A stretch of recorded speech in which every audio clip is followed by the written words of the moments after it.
चलिए आज हिंदी व्याकरण के एक बहुत ही मजेदार और जरूरी टॉपिक में डुबकी लगाते हैं। रचना के आधार पर वाक्य भेद। ये टॉपिक क्लास 10 बोर्ड एग्जाम्स के लिए तो मानो रामबाण है। तो आज हम सरल, संयुक्त और मिश्र वाक्यों को कुछ ऐसी आसान ट्रिक्स और उदाहरणों से समझेंगे कि कभी कोई कंफ्यूजन ही नहीं रहेगा। तो आज हम क्या क्या करने वाले हैं, एक नजर डालते हैं। सबसे पहले वाक्यों के भेद को जानेंगे, फिर एक एक करके सरल, संयुक्त और मिश्र वाक्य की तह तक जाएंगे। उन्हें पहचानने की सबसे आसान ट्रिक देखेंगे और आखिर में कुछ अभ्यास भी करेंगे ताकि सब कुछ दिमाग में एकदम पक्का हो जाए। चलिए अपनी जासूसी शुरू करते हैं सबसे पहले और सबसे सीधे साधे केस से। सरल वाक्य, जैसा नाम वैसा काम। इसकी पहचान बहुत ही सीधी है, बस एक कर्ता और एक क्रिया। तो किताबी भाषा में कहें तो ये एक ऐसा वाक्य है जिसमें सिर्फ एक ही सब्जेक्ट यानी कर्ता होता है और एक ही प्रेडिकेट यानी क्रिया होती है। मतलब सीधी सी बात है, एक काम करने वाला और एक काम, बस एक ही वाक्य में एक पूरा विचार। तो फिर इसे पकड़ेंगे कैसे? इसके कुछ पक्के सुराग हैं। पहली बात, इसमें सिर्फ एक ही काम हो रहा होगा। दूसरी, इसमें कोई भी जोड़ने वाला शब्द जैसे और, पर, की ये सब नहीं मिलेगा। और तीसरी पहचान, इसका मतलब एकदम सीधा और साफ होता है, कोई घुमाव फिराव नहीं।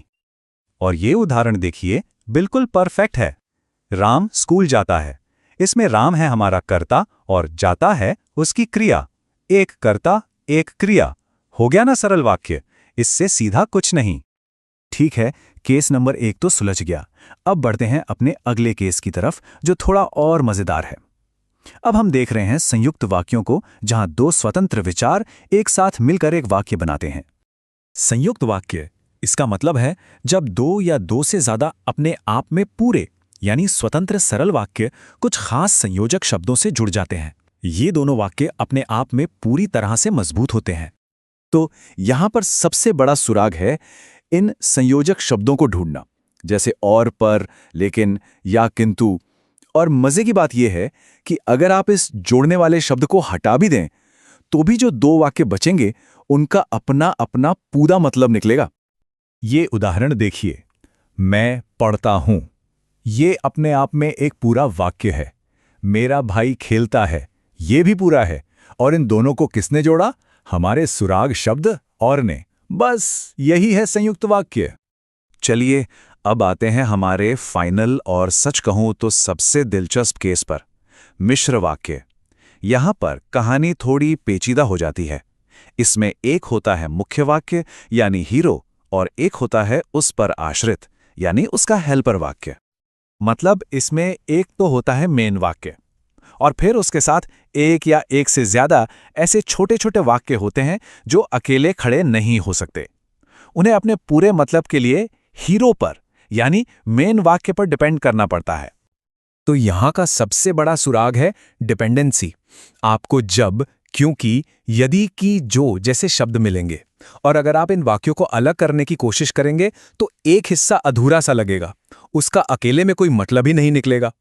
जैसे इस उदाहरण में जरा सोचिए, अगर कोई सिर्फ इतना कहे जब बारिश आई, तो सवाल उठता है ना, तो क्या हुआ? ये अधूरा है। इसे पूरा होने के लिए तब हम घर लौट आए की जरूरत है। बस यही है मिश्र वाक्य की असली पहचान, एक मुख्य और दूसरा उस पर आश्रित। तो हमने तीनों केस की अच्छी तरह से छानबीन कर ली है। अब वक्त है एक ऐसी चीट शीट बनाने का जो एग्जाम के दिन आपका सबसे बड़ा हथियार साबित होगी। ये देखिए, इस टेबल में सब कुछ आमने सामने है। मोटा मोटा फर्क क्या है? सरल वाक्य मतलब एक काम, संयुक्त वाक्य मतलब दो बराबर के काम जो अलग अलग भी रह सकते हैं, और मिश्र वाक्य मतलब एक मुख्य काम और एक उस पर निर्भर काम। और ये रही फाइनल एग्जाम चेकलिस्ट। बस इसे दिमाग में बैठा लीजिए।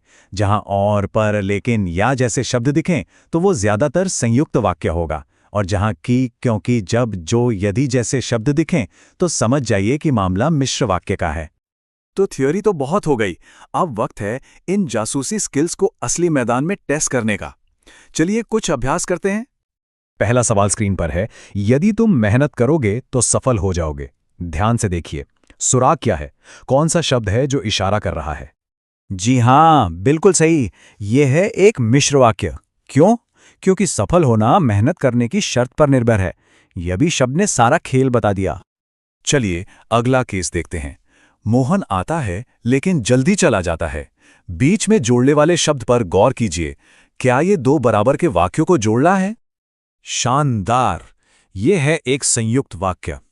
लेकिन शब्द दो बिल्कुल आजाद वाक्यों को जोड़ रहा है।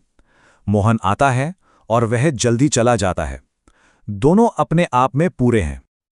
और ये रहा आज का आखिरी सवाल, बिल्कुल सीधा सा। मैं पढ़ाई करता हूं, इसमें क्या है? एकदम सही।